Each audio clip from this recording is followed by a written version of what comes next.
Welcome to the Synergy Podcast, the space where we redefine how we move, heal, and experience our bodies. My name is Ariana Montanari, yoga synergy teacher, beekeeper, and founder of Mielistrega Natural Body Products. Sustainability in all forms is the thread I've been following and nourishing for over 20 years. Here, we break free from the unspoken rules that tell us how we should move and feel. Here, we long for deep reconnection with nature, with ourselves, so through intuitive movement, self-care, and self-awareness. We explore what it truly means to work with the body instead of pushing against it, to understand it rather than criticize it. So whether you're a yogi, a seeker, or simply curious about stepping into a more liberated way of living, you're in the right place. Let's dive in. Welcome back to the Synergy Podcast, Simon. It's a pleasure to have you back, and I'm so excited for today's talk. Ariana, it's a pleasure to be here with you again. Thank you for inviting me once again to talk with you. Thank you for being here. Simon, I have had this morbid curiosity about addiction.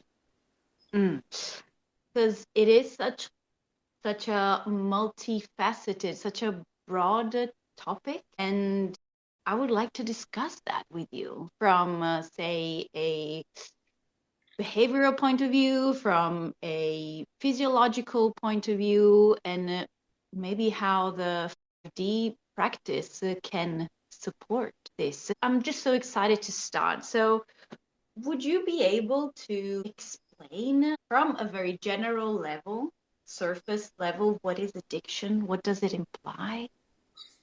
Okay. Well, addiction, for many people is a way they can, self-regulate in a way. They're not happy with their life and they find something that brings them into some sort of equilibrium, or they think it's an equilibrium. If I can just quote a couple of things maybe.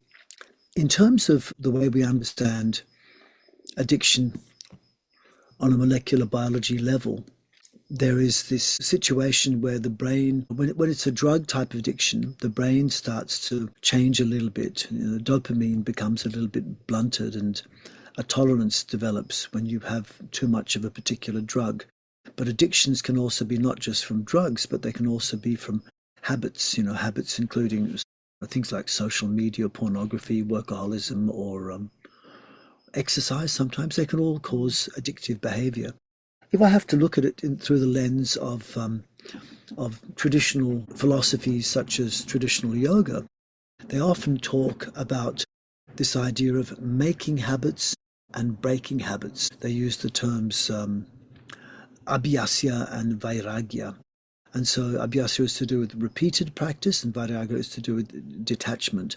So when if you have an addiction, what you want to do is find a way of replacing the addiction with another type of habit, if you like, and that can sometimes help you alleviate the addiction. Addiction, it seems to be something which is a set of unconsciously repeated patterns, whereas what we really want is to create a type of yoga, if you like, which is a bunch of conscious repeated patterns, and they can tap into the same system. I think that's probably enough as an introduction, and maybe you can Yes. maybe talk about that a little bit. So for a while ago, I listened to a podcast with Dr. Gabor Mate. Amazing person. Oh, he's such an amazing person. I literally listened to that episode and I was taking notes because it was like, wow, this is so interesting. So reading from my notes that now are turning out being very useful, he worked often with addicts and studied over time the relationship with people with ADHD, people with addictions, criminals, so people who commit illegal actions. So he said that it is a lack of free want versus free will. So you have free want and free will. So this pre-want is a circuit that they have not developed. This type of people, they don't have the circuit to say, no, I'm not going to do that because this is not good for me. So they don't have that impulse of saying no. And addictions work on the dopamine system. So stimulant addicts boost their dopamine levels, and it happens the same as in ADHD. And so the definition that Gabor Mate gives of addiction is that it's manifested in any behavior in which a person finds temporary relief, like you said, or pleasure, and therefore craves it. But then the person suffers of the negative consequences as a result of this behavior and does not give up despite the harm. So craving pleasure relieves short-term harm inability to give up. So they know that there is some harm done, but it's still not enough to give up that behavior completely. Yes, indeed. So I think another way of framing that is that addiction shifts the receptors on, like we have receptors on our cells which respond to, say, a drug, but it seems like it also responds to habit patterns that you have in life, like the addiction to social media or addiction to pornography. So we have receptor sites on our cells that may be similar in social habits as they are with chemical habits like heroin, for example. So addiction shifts the receptor sensitivity and signaling dominance in a way that causes a bias, or it biases the cell towards these craving states. So, you're actually getting a change on a molecular level here. And, this means the cells don't actually function very well. So addiction is not just chemical, in other words. At the same time, you're also creating a nervous system state, which is often a stressful state. And in a way, we could talk about the addiction as being a repeated attempt to change your internal state through an external stimulus in a way which is unconscious. So when you've got most addictions, they're going to regulate low energy, high stress, emotional pain, dissociation, and lack of connection. But with what we're trying to do with the practices that I call 5-dimensional flow and 5-dimensional synergy flow, we're trying to create these expansion contraction cycles. We're creating blood flow without the heart racing, and a parasympathetic dominant state where your nervous system is relaxed. You're feeling energized but calm with minimal breathing, and you're also connecting to your gut brain. So this is going to then increase the body's natural endogenous, reward chemistry. This, gentle secretions of your own endorphins, endocannabinoids, balanced level of dopamine, oxytocin, this love molecule, and nitric oxide, which is this circulatory stimulant. And this, I think nitric oxide is the second most powerful neurotransmitter in our body, only second to carbon dioxide, both of which enhance the flow of blood through the body and help your nervous system become a little bit calmer.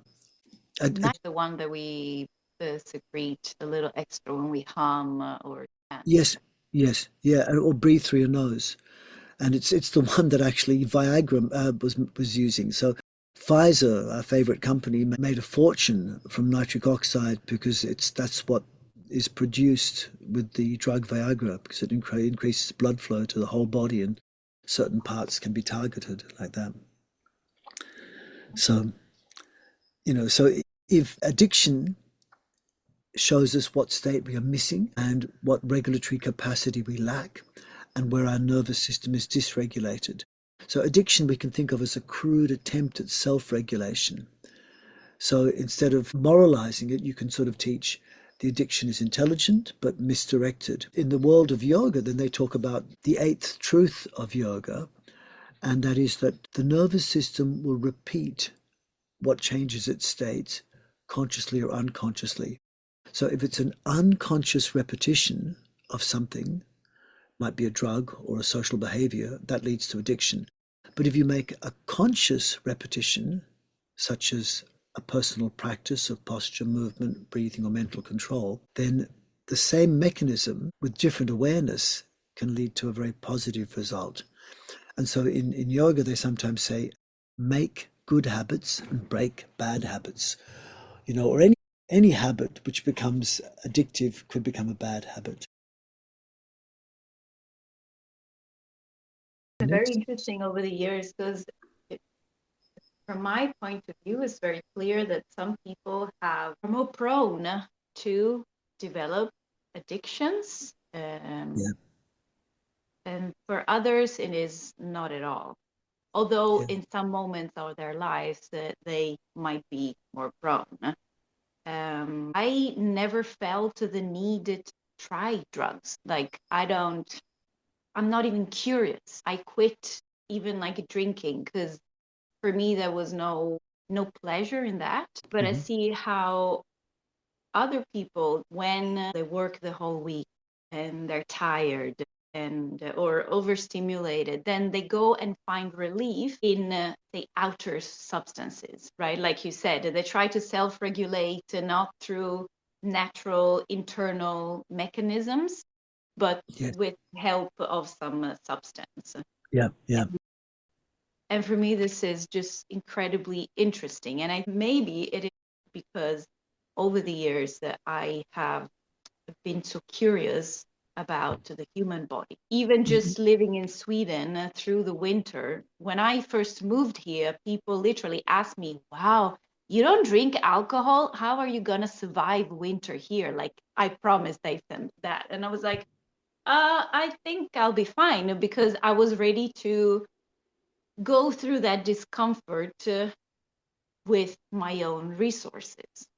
Yes, I think you're remarkable because even though we've worked together for the last, it's getting on 8 years now, I think, since we first met, and I consider you an elite teacher in the system that I've been sharing around the world, so you're up there. But your history before that, you had a lot of physical history. I remember seeing on one of your Instagram posts. Remind me some of the historical things you did with your body. You were doing gymnastics, I think. Yes, swimming, Yeah. dancing, gymnastics, Yeah. capoeira. So a Right. lot of different This makes me think of an experiment which was done some years ago. And the experiment involved a bunch of mice which were given cocaine. They had the option to take cocaine or food. And they lived in this very little cage, and they took the cocaine until eventually they ate so much cocaine they forgot to eat and they died. But then they did a similar controlled experiment with mice in a much larger cage with lots more activities in it. I think you remember this. It was a very famous experiment. And so they found that the mice, when they had other things to do, actually preferred doing the other things than going for the cocaine. So it's a little bit like you in your life and myself in my life have found other ways of doing this thing we call self-regulation. So addiction thrives when people can't tolerate discomfort, when they can't self-soothe, when they can't down-regulate stress, and when they can't generate endogenous reward behaviors, rewards themselves. So the system that we're working with, this thing we call five-dimensional synergy flow, which is, to me, the common origin of all traditional movement, which resonates with the fields of medical science and physiotherapy, the idea of connecting with your gut brain and moving in an intelligent way which balances your nervous system, where the main aim is to encourage blood flow with a very calm nervous system, so you have lots of energy but you feel relaxed. All of this helps interoception, so then you've got core awareness and a gut-brain connection. It also helps autonomic regulation, because then you've got this slow heart rate, and we've got this ether cycle, this expansion, compression, the pumping of the blood through the body, through essentially the breathing muscles without breathing so much. And then you've got a dopamine rebalancing system. So you've got movement generated reward, and so we become then people who self-regulate internally, and are not needing external drugs or external social behaviors to get this down regulation of stress and generate rewards externally. We're doing it with the system that we've developed, and both you and I have been working on various ways of creating this inside the body. Now we've got a system that may be a little bit more together. But people like you and me have all our lives not been hooked into addictive behaviors because we've got these other ways of doing it. And I think that's why it's really valuable to work with what we're doing and to systemize a way of sharing with the world what we've discovered for ourselves works. Indeed, because it's a journey. So it is Mm-hmm. a process of working with ourselves, so understanding when we are overstimulated, when we are stressed, and you said being aware of those moments and making aware choices on how to move through. Because that's also a difference. Maybe if we keep kind of resonating on this, somatically, you can, feel something and try to just shut down. I don't want to feel this. I don't want to see this. I just want to feel the numbness, right? I want to scroll on the couch for 1 hour. It has happened to everybody, like guilty. But you can also instead be more open, just being present with whatever is, happening, whatever is the present.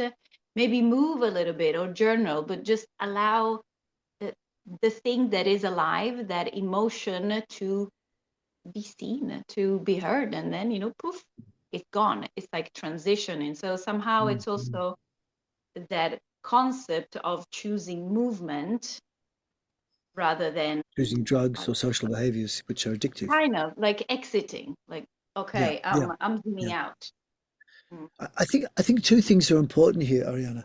One is to help people who tend to fall into this category of addictive behaviors, either addictions which are drugs like alcohol, cocaine, marijuana, and also the other types of people who sometimes don't realize that they're addicts, people who are addicted to exercise, people who are workaholics, people who are stuck on social media. These are all people on pornography is a major one. But these people often don't realize the addictiveness of what they're doing, and they don't really associate themselves with drug addicts. But really, it's a very, very similar mechanism. And so the two things that I think are important to share with people like this is, one, it is possible to find the same gratification within yourself, to find endogenous self-gratification without the need to fall into either chemical drug effects or social addictive effects. So that the knowledge that that's possible using simple posture, movement, breathing, and mental control techniques, that's the first step, because people don't believe it's possible. And then the second step is how to do that. Can you teach what are these simple movement techniques, and unfortunately, there's no one technique that works for everyone. And this is, for me, it's always been like a holy grail to find the one perfect class that's going to help everyone. But it doesn't exist. People have to find ways of doing something which suits all levels of their body. You've got to try and find, first, if we focus on those two things, first, I'll say to everyone listening, it is possible to bypass addictive behaviors by substituting them with intelligent application of posture, movement, breathing, mental control, and simple lifestyle changes. And suddenly you're no longer addicted. But what you need to do is create patterns or habits, and these conscious habits or conscious patterns can then, working through the same system that you get addicted to with these unconscious habit patterns, you can overwrite the unconscious addictive behaviors, which are usually destructive, with conscious addictive habits, which are good for you, that you've created yourself. So the knowledge that is possible, and that people do it all the time, and that some people just don't realize it's possible, that's important. Then the next step, I think, is to go, what we need to do is get people out of the idea that that if you're doing something with your body, that it's often associated with exercise. And many people are working with the wrong approach when they're doing posture, movement, and breathing. It's usually with this mentality of no pain, no gain, survival of the fittest. You've got to do it for a reason. You're doing this to get stronger. You're doing this to get more fit. You're doing this to get more flexible. Whereas if they can just get into the idea that it's actually really nice to live in your body and use it. And you don't have to use it to get stronger in the future. You don't have to use it for any future goal. Just do stuff with your body that feels good. And the way that it feels good is to connect the whole body as a whole, to try and use as many parts as possible, even minimally, and feel connected. And to also have this thing I mentioned before, where you are enhancing the flow of blood, which is really the way you move energy through the body, but you're doing it without the things that usually make people move blood through their body, which is heart racing and breathing more than normal. So you want to be in a state where you're hardly breathing, heart hardly racing, but blood is circulating. And when blood circulates effortlessly, you feel energized but calm and relaxed at the same time. And you also feel warm. And if you're doing this through movement, the movement massages your muscles, it moves your skin, and it moves the internal organs. So your internal organs start to work better. You get better immune, digestive, and reproductive functions. And as I mentioned before, that one of the things that we're sharing with people, Ariana, is this expansion contraction cycle where, if you see me from here, it looks like a deep breath in, deep breath out, deep, but actually you can see I'm talking, I'm breathing out the whole time. But the ability to expand and contract the upper back and the chest, the abdomen in and out, that expansion contraction cycle mimics two types of massaging. When you contract the body, it's like someone is pushing you inwards, like a massage. When you expand the body, it's like someone is grabbing you and pulling you outwards. And so the two extreme forms of massage are massage where you push in someone and you pull out someone. And both of them are useful. Often many people massaging just press, but that doesn't help always. Often it's better to pull the region of the skin or the muscle out. And when you do this, it pulls blood into that area. So you need both actually, and a good masseur or masseuse or whatever you want to call them will be pushing parts of the body and then pulling those parts out, rubbing one way, rubbing the other way, and one pushes blood, one pulls blood. And an effective massage is one that circulates blood, and so I always say that many people don't like exercise. The figures are quite high actually. It's only 5% of the population who has a regular exercise practice. But that 95% who doesn't like exercise, they do love being massaged. Often, I love a good massage.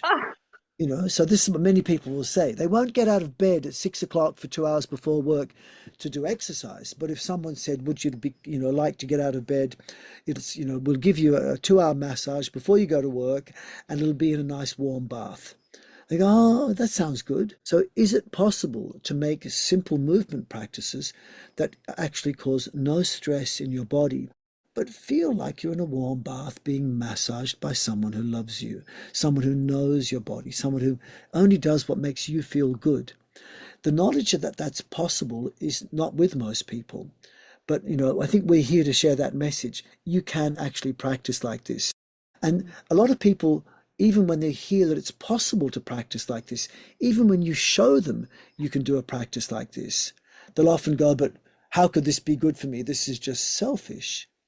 But actually, this is a better type of repeated pattern thing which creates a type of conscious addiction than the unconscious addictions which have so many negative repercussions. And actually, the surprise for many people is that if you do these simple posture, movement, breathing practices, which can be as simple as, moving your fingers and shoulders, moving your neck in this seductive moving way like an internal gentle dance, you actually do improve joint structure and function. You actually improve your energy levels and you actually don't get weaker. You're more likely to get stronger. So muscles just have to be reminded they're there for a purpose. Whereas most people are thinking, your muscle will not get stronger unless you make it hurt.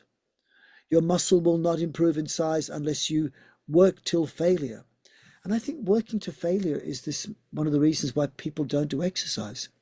Because working to failure is like suffering. Whereas when you take drugs, there's no suffering while you're doing it. It's only suffering when you're not doing it. So if you can make your practice feel pleasurable while you're doing it, that can certainly more easily replace a negative behavior pattern that people use, such as drugs. So now that I'm thinking of, go on. It sounds to me we can go from highs and lows, and when we are in the lows, we need something to give us a little kick so we can feel a little bit better. But with this practice, we can almost higher the bar, that we always feel better, we always feel more balanced, and the practice makes us feel better, but also helps us not to get in those lows. You know what I mean? Because I'm not doing an exhausting practice. I'm not doing a practice that will kill me, and then I will need another kick to feel so much again. You might be so that you feel a little bit less, but you create such harmony and synergy, right, in the body, that you're more stable. Yes, stable. A couple of things have come up. One is that many people go off drugs. I've in my life as a yoga teacher, I met many people who took up Ashtanga yoga because they were heroin addicts, or crack addicts or ice addicts, and so they gave up these intense drugs and they took up yoga. Some took up exercise. But the thing is, did they really get rid of an addiction, or they just substitute one addiction with the other? Because for many of these people, I saw they were working so hard that they were recognizing that each day when they woke up after an intense practice day, which often became every day, they'd be massively sore. And to me, if someone is really sore the next day after having a workout, which could also be a yoga practice workout, it suggests that during the practice, they were in such a state of sympathetic nervous system dominance. They were secreting endorphins, adrenaline, and cortisol, which are a little bit like coffee, cocaine, and heroin inside your own body. And when they exercise that hard, often they overbreathe. And, many practitioners in the modern world of yoga do overbreathe. And this overbreathing, you often hear it with this, which is, big in many circles still. And this hyperventilation, this overbreathing, causes a reduction of blood flow to the brain, and also hypersensitivity of your nervous system, because you drain your body of CO2, and CO2, carbon dioxide, in its absence will cause a shutdown of the blood vessels to the brain, meaning less oxygen to your brain. And it also causes a hyperstimulation of the nervous system, which means that for a person who breathes more than normal and is addicted to breathing more than normal, it's a little bit like marijuana, because, marijuana has for some people this lovely effect that they're no longer thinking as much and they can feel their body. I can feel my body. Oh, I'm not having to have 1,000 monkeys racing around in my head. They're out of their head and into their body. So often what I see is a lot of people who were drug addicts or being addicted to some social behavior taking on board exercise or Ashtanga yoga or some sort of vinyasa yoga, or I don't call it traditional yoga because I don't believe traditional yoga was like this, but this modern interpretation of these vinyasa practices, these yoga practices, is giving the body the sensation through the overstretching, overtensing, breathing, overthinking often in some cases, that they're on a combination of coffee, cocaine, heroin, and marijuana at the same time. And this is, maybe some people think it's better than an addiction to those actual chemicals, but in many ways the effect is the same. So it's important to go, okay, what type of movement, what type of exercise are you thinking of doing? So as you observed at the start of the call, I'm still wearing these two Whoop bands, which, for many years I had like my aura ring, which would measure a whole bunch of different parameters of my biophysical markers while I'm sleeping. The Whoop bands are telling me some interesting things. For example, over the last week, I've had very little sleep. I've been teaching a lot and sleeping 3 or 4 hours a night. And each morning it will tell me, you haven't had enough sleep. This is a day where you need to really take it easy. And then it says, if you want to, you can set an activity for a couple of hours, and it will read heart rate variability. It will read how much you breathe, what your heart rate's doing, etc. Then it gives you an interpretation afterwards. And on 3 days in a row where I hardly slept at all, it said, you've got to take it easy today. It said that whatever you did just then, I would give it different names, yoga, dance, whatever, like this. And because there's not many options, you have to pick some sort of thing. One I did was manual labor, I think. But all of them had the same effect.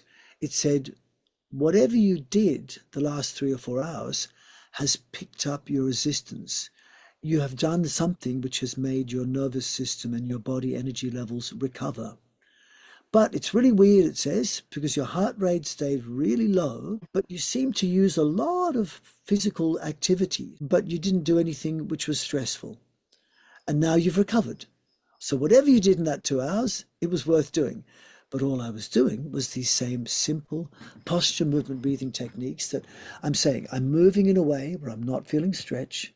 I'm moving in a way where I'm not feeling tension, but it makes my body more flexible and stronger without feeling stretch or tension. I'm making blood flow very effortlessly because I'm turning my whole body into one big pump through many different mechanisms we've discussed before, the other 11 ways of moving blood through the body other than the heart. And so blood flows without the heart racing. So the body's not experiencing stress, but you're getting strength without tension, flexibility without stretching, blood flow without the heart racing, energy into your cells without having to breathe so much. And if you do it the right way, because the system we're working with is working in coordination with your in terms of having a resonance between the thinking brain in your head, the gut brain at the core of your body, which is your enteric nervous system, and the key, what we call bridges between conscious and unconscious mind, these places in the body, like the diaphragm, which have dual control. You can control them with your conscious mind and your unconscious mind, such as your ability to blink, or your jaw, your lips, your eyes, your pelvic floor, also including fingers, shoulders, the groin, the sacroiliac joints, your psoas muscle, the neck. All these places can be controlled both consciously and unconsciously.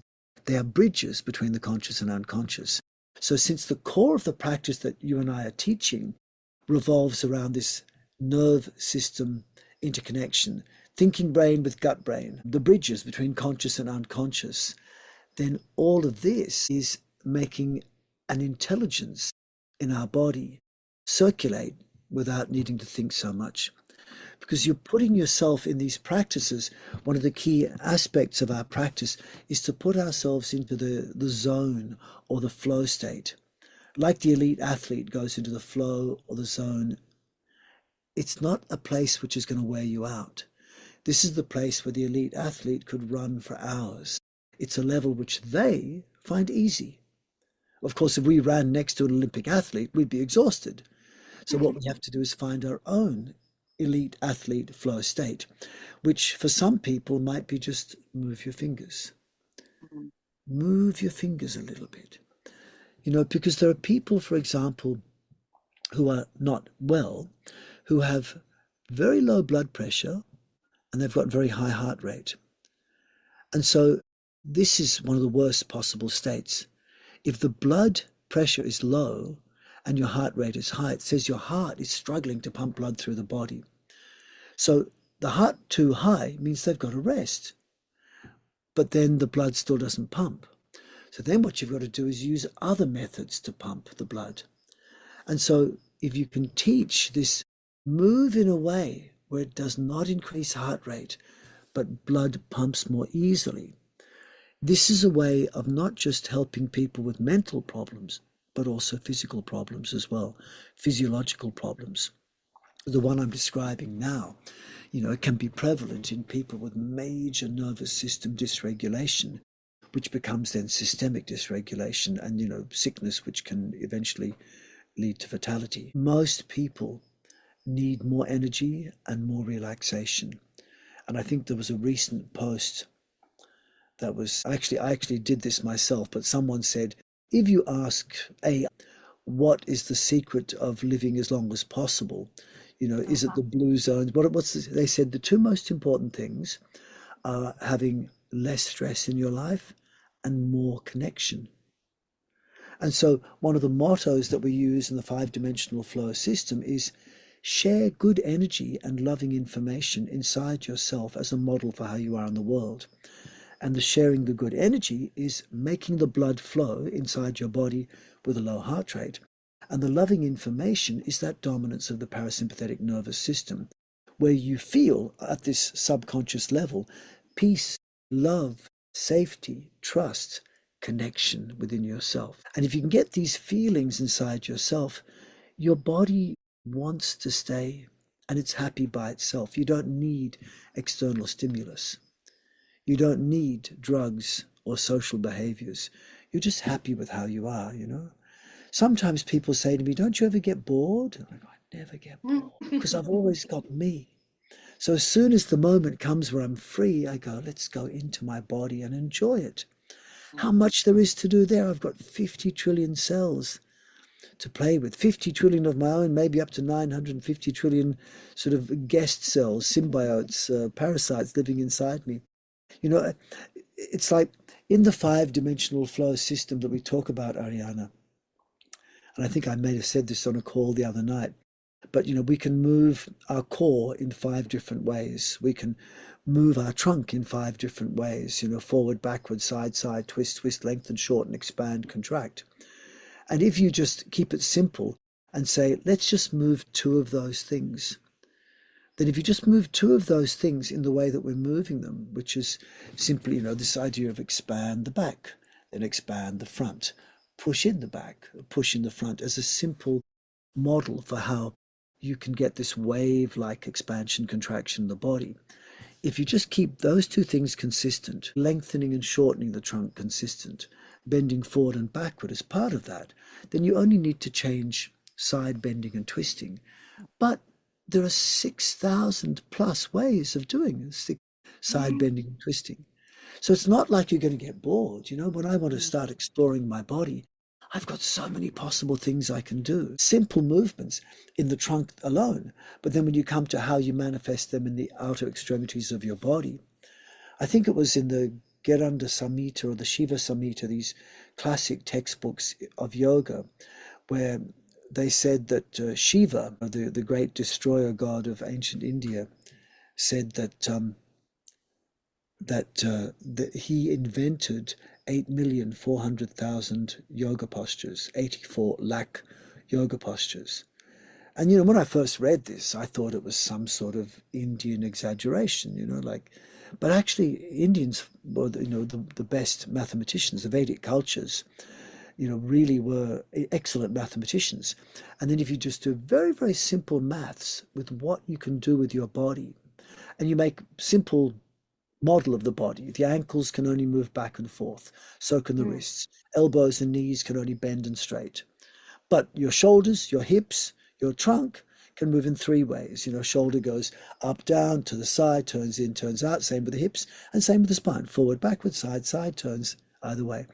If you just consider the number of possible positions that the body can do based on that model, which is a very simple model, and I'll do it with my calculator. You're calculating.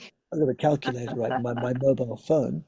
Then it works out at 2 to the power of 23, because there's 23 different, places where you can move. One we call the wrist, another one the elbow, but there's 3 in the shoulder, 3 in the spine, 3 in the hip, 3 ways of moving. So 2 to the power of 23 equals 8,388,608, which is pretty much to 1 decimal place, 84 lakh. So it's like these Indian Vedic astrologers already predicted, eons ago, exactly how many possible positions your body can do. So when people think, I can't be excited by my body, there's so many things you can do. And just by moving from one position to the next, even if you were to do one of those positions every second, so we'll divide that by 60 seconds, then divide again by 60 minutes in an hour, and divide by 24 hours, then that's going to be 97 days. 97 days of doing a different position every second. I think I worked that out. It's a lot, A 8 lot. million. It's a lot.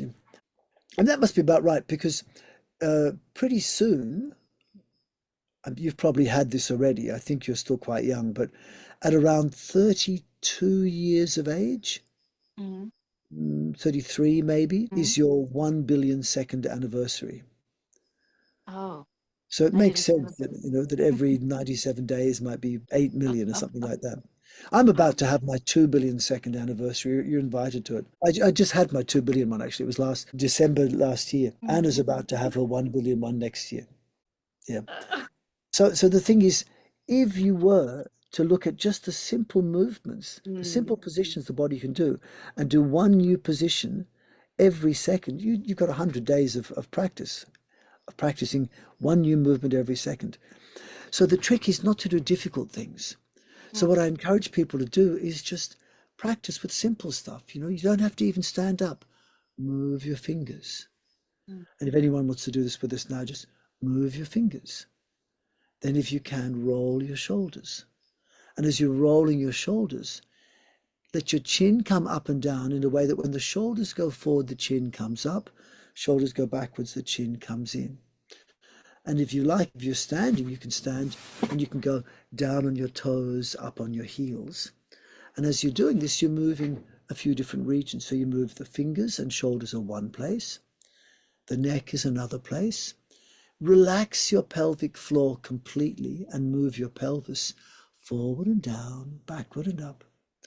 Then lengthen your lower back and expand the abdomen. As you go forward, the lower back expands. Come upward, the abdomen expands. And then work with your face. So you make your jaw go forward and backward, lips opening and closing, eyes opening and closing. And I don't know about you, but I'm getting hot. I'm getting hot, but I'm not feeling any heart rate increase. And it's very, very simple. And you can do this for as long as your mind can tolerate the sameness. But even doing this, we could do the other way. We could go backwards with our fingers and shoulders. That's the second way of doing the whole thing. We could do it with one shoulder first, the other shoulder second. I call these strokes. The first one's waves. And we can go like forward stroke, pedaling a bicycle.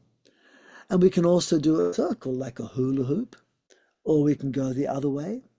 Or we can make like a loop going up in the air like this. What I call spiral, what I call loop. Up and down, side to side. And then the fifth way is more free. So you make your own inner dance where you're moving everything a little bit, moving fluidly, moving from your core, with your core, breathing naturally. But what you experience in this inner type of dance is every joint does something. Nothing does any stress. And if you make it so everything is coordinated, you've got connection. But the connection, even without the coordinated movement, is improving blood flow. But if you've got blood flow, that's energy. If you're fully relaxed, that's love and peace and parasympathetic dominance inside your body. But if everything's happening in synchrony, you get a resonance. And the resonance amplifies and energy amplifies. This is a very simple set of things to do. But, people, if you just give them that without the mental shift, think, what purpose does this serve? How can this make me stronger? I'm not suffering. So to get out of the paradigm that suffering is important, I think is a really key step. To shift to a new paradigm, which in physiotherapy circles, we say, exercise is optional, but movement is essential. Just keep moving.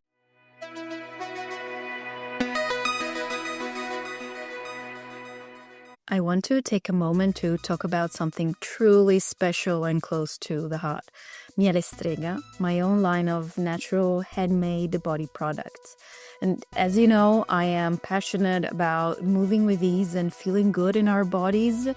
And that extends to what we put on our skin. Each batch of Mielestrega products is crafted with love, for real, by me, using ingredients from my very own beehives and my darling bees, combined with the pure botanicals. Whether it's a soothing, luxury whipped body butter, a nourishing lip balm, or a gentle soap, everything is designed to support your body's natural rhythm, just like the practices we explore here. If you're looking for skincare that's pure, it's intentional and deeply connected and aligned to nature, check it out at mielestrega.com. And because you're a listener, I've got a special gift for you. Use the code SYNERGY10, spelled with Y and Y, for 10% off your first order. Now, back to our conversation. I just read today that Dick Van Dyke, who was this old actor in the 1960s, who was I think he was in the television version or the movie version of Mary Poppins, I think with Julie Andrews. He was very vibrant and did lots of singing and dancing, but apparently he's just turned 100 and he still sings and dances and does yoga and does moves. And he looks very good for someone in his hundreds, But that's the trick. Most people give up movement once they stop working. The people who retire often die very quickly after their retirement because they give up, they stop, or they take up drugs. And many people, of course, in a way, retire as soon as they finish work each night. They come home, they retire from their job, they drink a beer, they smoke a joint, they take some cocaine. I always say, I don't like cocaine, but I don't mind the smell of it. Now, that's a really bad joke. Sorry. I don't like cocaine, but I don't mind the smell. It's a very bad joke. You have to laugh in life because laughter is the best medicine, Indeed. And what you just said about the sameness, the repetition, that's really what repetition teaches in the practice. Yes. To go from that setting in your brain of thinking repetition equals boring. Yes, yeah. To find stimuli while you're repeating the same action, because no movement that you repeat will ever be the same, and you can always find different areas to focus on, different movement, slightly different directions, planes, speed. And I see that very often, that's like, we're going to repeat the same movement so many times that gets boring. But then as soon as you actually get rid of that mindset, you actually start enjoying it. And that's when the connection with the body happens. Yes. It's in the beginning, it's getting started. That's possibly the hardest, like to learn a system is challenging for people. That's why as a teacher, we're always aware of who our audience is, and it's always much easier, of course, to have a homogeneous group. I think you can generalize and say it's easier to teach a group than it is to teach an individual, provided the group is homogeneous. If it's a group which is like one super young person, one super old, one super, type A personality, one type B, or one injured, one super fit, it's not so easy. Then you're better off teaching everyone individually.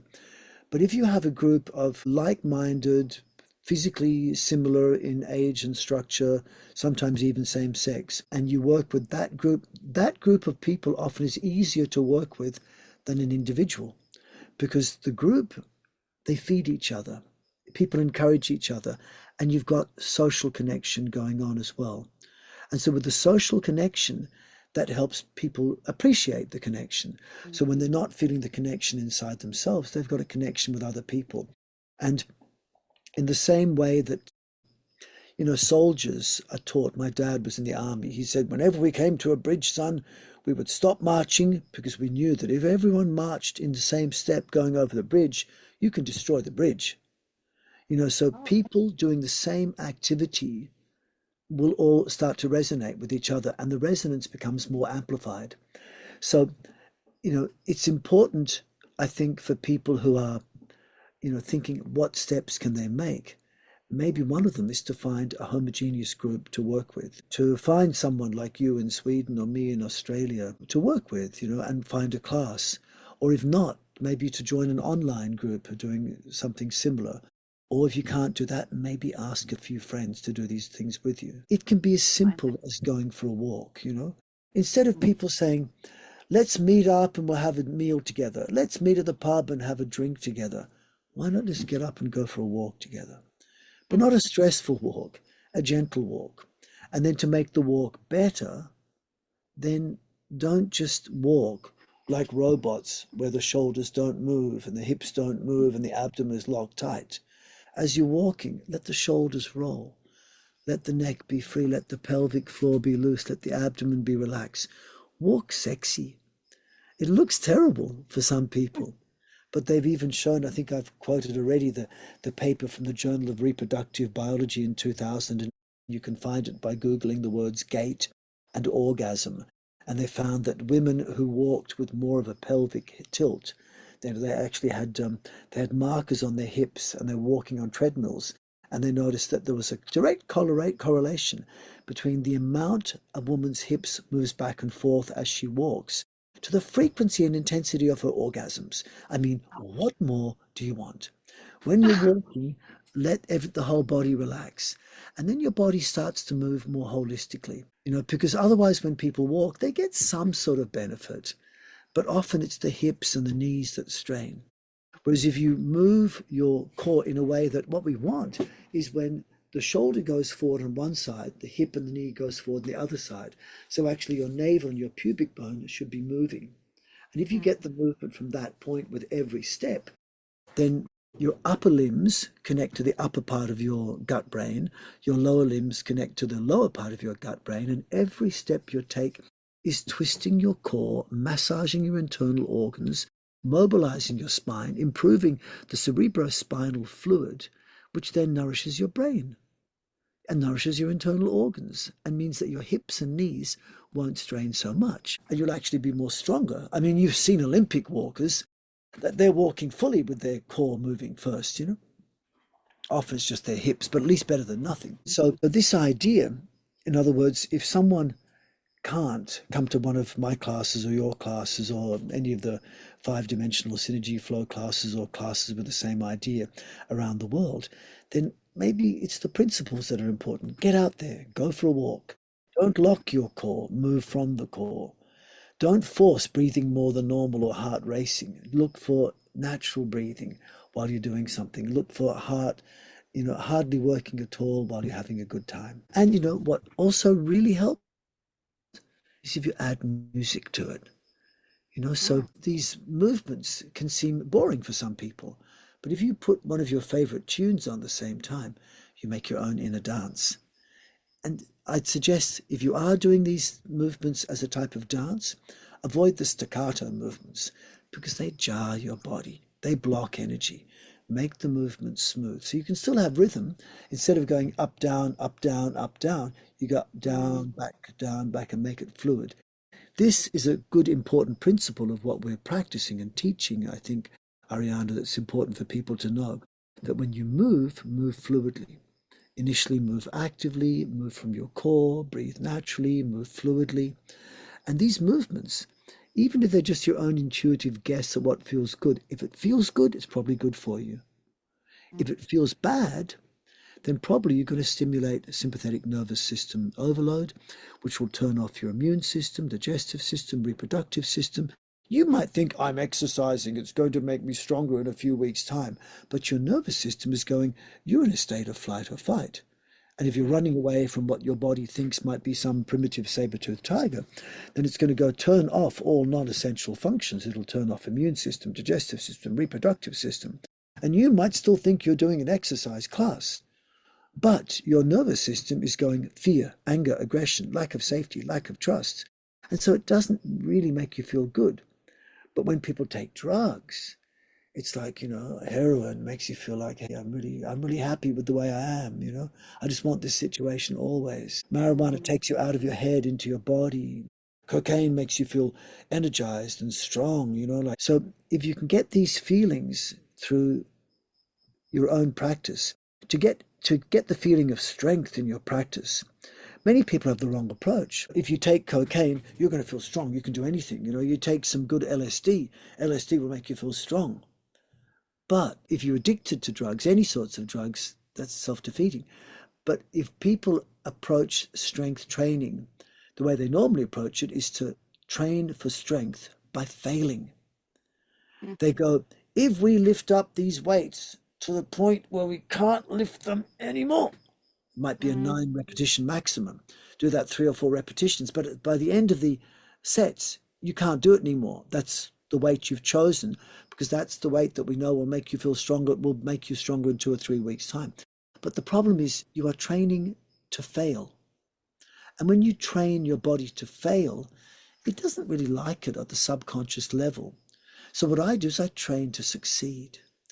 Only do practices where you're not going to fail. And that feeling of doing something which is a task you can do, and you could do it as many times as you like without failing, that I think is more similar to the feeling you might get if you took cocaine, where you're feeling strong. But of course, cocaine can really muck up your body, massively. It messes up your blood cells, it can mess up you. It can mess up your CO2 tolerance as well, So most drugs have got problems with them, especially the addictive drugs, But if you can have an effect of, I feel like I'm strong enough to do this job. I don't need to be stronger. That's if you practice in a way where you're not training to failure. So in the words of the Sutras of Patanjali, it says yoga in terms of asana should be, one is stira sukham asanam, they say in Sanskrit. So you be firm but calm. And it says whatever this activity is that you call your yoga, and yoga in Sanskrit, it's the same word that we in English would call meditation. Meditation and yoga in the modern world are thought of as 2 separate things. Actually, meditation is more like sitting in an uncomfortable position, getting cold and bored. Yoga is more like stretching and tensing, but actually they should have been the same thing. So the modern interpretation messed it up. But when you're in the meditative state, it doesn't have to be something which is stationary. You can do meditation in action. So the meditation in action state is like the flow state of the elite athlete. But you don't have to be an elite athlete to be in the flow state.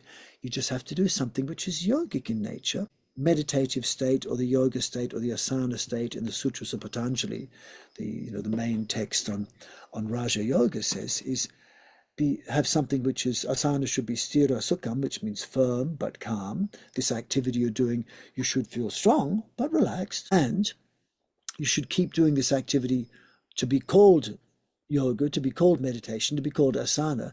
You should be able to do it long enough that it becomes effortless. And then it says all dualities shall cease and you'll become one with yourself, connected in your body.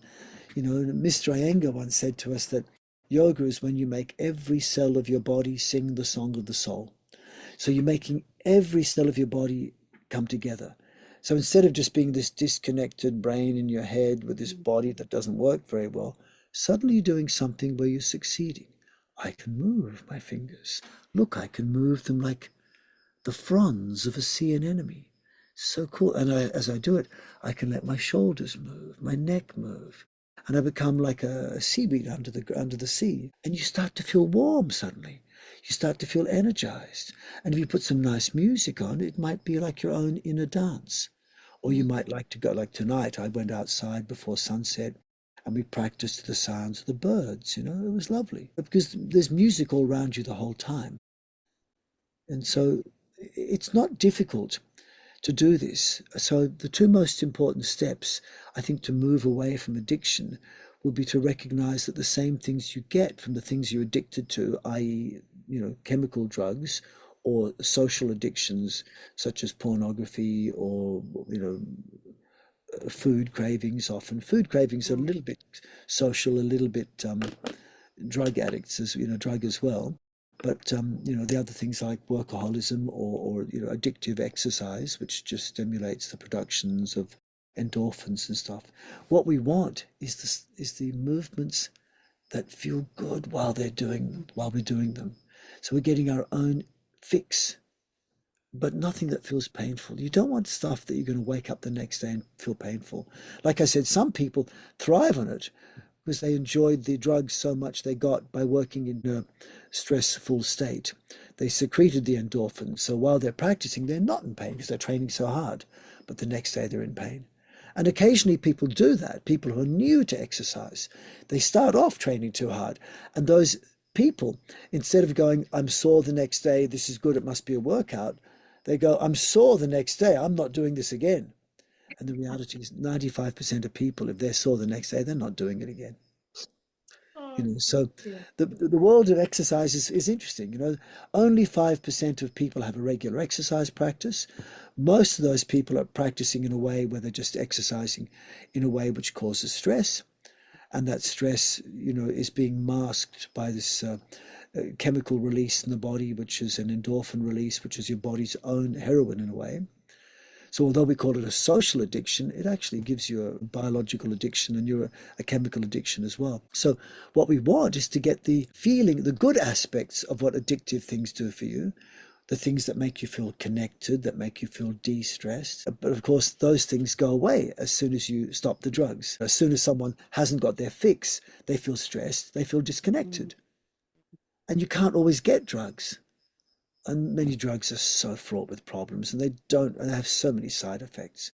But if you can use a controlled addictive behavior in a way which gives you this relaxed state with blood moving and you're training for success in a completely non-pain-free way, this can take people out of addiction. And I think it's I something think which people like you and me naturally tapped into in the first place.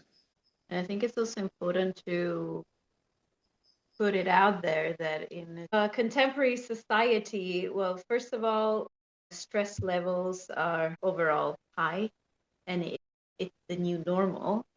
But there is, like, we all have some sort of addiction that has become so normal and so easy to get addicted to something. And again, it can be social media, it can be the phone, it can be, like you said, sugar. So both like these chemical and social patterns. So addiction is not anymore, I think, oh, it's just the drugs. So like you said, cocaine and stuff. But it has broadened so much that it is almost a new normal. Like, or Yes, yes. watching series on Netflix, like there are so many possible options to choose from. So so if we all have some addiction or this possibility for addiction, what is really the function? What is the evolutionary function of it? I think we've already answered it. Like is trying addiction brings people to a state where they feel relaxed and connected and Yeah. they feel better than they were feeling before. And so we want to feel connected. It's I believe that every cell of our body has its own consciousness, and that when we're feeling most complete is when every cell of the body treats every other cell like someone they love. And so we really want to have energy and love circulating through the body so each cell connects to each other cell. And that, what we really want is to recognize that our individual consciousness is probably a group consciousness. It's all the individual consciousnesses of 50 trillion cells and all the other cells in our body, non-human ones, acting as one. And so if this is happening on an individual level, I believe really it's probable that we all want to do this on a global level as well. We all crave connection. We all had mothers. And so really, if you think of it logically, it's highly likely that everyone on the world today, every human at least, if not every organism, actually is part of the same family. Yeah. So why should we not appreciate that we're part of the same family? And people love bonding. So the addiction that people have, the unhealthy addictions to drugs, to things like exercise and pornography and things like this, they all help you feel this connection, this sense of being okay. It's So a coping mechanism. it's a coping mechanism, but it's a coping because there aren't the things existing in our life that were here before, like we talked about with the mice experiments. When they put the mice in a miserable cage, the cocaine seemed more attractive. But when you give them a full, vibrant life, it's not necessary, you know. So you and me have been doing movement all our life. We didn't have the craving to be with drugs and things. You know, I had an interesting article sent to me the other day, just to wish we'd finish off, I guess. Yeah. And the article comes, it's published in the journal called Cell Metabolism. And for those interested, it's from May 2021. And the title is Excessive Exercise Training Causes Mitochondrial Function Impairment and Decreases Glucose Tolerance in Healthy Volunteers. So we've always known that exercise, if it's too stressful, causes problems with your whole body. But it was always assumed that it's only excessive exercise. But more and more now there are coming these studies which suggest that actually we're all so baseline stressed in the first place that pretty much everyone is being stressed further by the exercise. It's just you don't notice it because we're all so stressed in the first place. So the way I look at it is that people get benefits from sleep because that's when they're the most relaxed, but they don't get blood flow when they're relaxed. People get limited benefits from exercise because it usually makes blood flow, but usually they're stressed with exercise, with heart racing, overbreathing, stretching and tensing. So what we need to look for most in our life is that combination, something, posture, movement, breathing, mental control, lifestyle changes, which allow us to feel the benefits of sleep and exercise at the same time, where blood flows effortlessly with a low heart rate, no tension, no stress, simple, easy movements done for 90 to 99% of your practice time. And then maybe for a few minutes or, a short time each day or each week, go hard if you wish. But the mistake is most people sit at a desk all day and then go hard for 30 to 45 minutes, 3 to 5 times a week. And that just doesn't feel good because you're going from a fully relaxed state where blood is not flowing to a fully tense state where blood starts to flow. What we really want is the blood flowing in a relaxed state. And so that is seemingly, part of the neurological, biophysical parameters that happen in that state will be satiated by the addictive personality and the addictive things which people do, such as drug taking and certain social behaviors, Wiring the nervous system to look for that rather than looking for the stimulus given by drugs external things. Because then ultimately, physiologically, your body doesn't label addiction in a good or bad. It's just, let me get out of this situation. So whatever comes, I'll take it, as long as it creates a change, right? Yeah, this is brilliant, Ariana. It's so good to talk to you about this. Thank you, Simon. This is incredibly interesting. I hope this was insightful for those who will listen. It's insightful for me to talk to you. Thank you. Thank you. Thank you for your time. I always say, keep sharing good energy and loving information inside yourself as a model for how we are in the world. I see you doing that so nicely, and I think we should all be doing it. So make healthy blood flow in a relaxed body, move simply, move gently, turn on some music, go for a walk, but get off your chair and do something in a gentle, loving way. Yes. Yeah. Yes to that. Yes. Or write to us and come and see us, and we'll share some really nice, cool movements of 5-dimensional synergy flow. Even better. That'd be lovely. I'm so looking forward to seeing you later on during the year. And you take care of yourself, and much, much love to you, and from all of us in Australia to all of you in Sweden. Yeah, body barata. Thank you, Simon. I'm a body, so take care. Bye. Lots of love. But thank you much, much appreciated. Signing off. That's a wrap for today's episode of the Synergy Podcast. I hope this conversation sparked something within you, a new way of thinking, feeling, or moving. If you love this episode, let me know. Share it, leave a review, or connect with me on Instagram @mielestrega. And if you're ready to go deeper, check out my yoga offerings, come to a yoga class at the studio, and check out my handmade natural body products at mielestrega.com. Remember, your body is yours, your pleasure is yours, and living pain-free is possible. Until next time, move with ease and live with joy.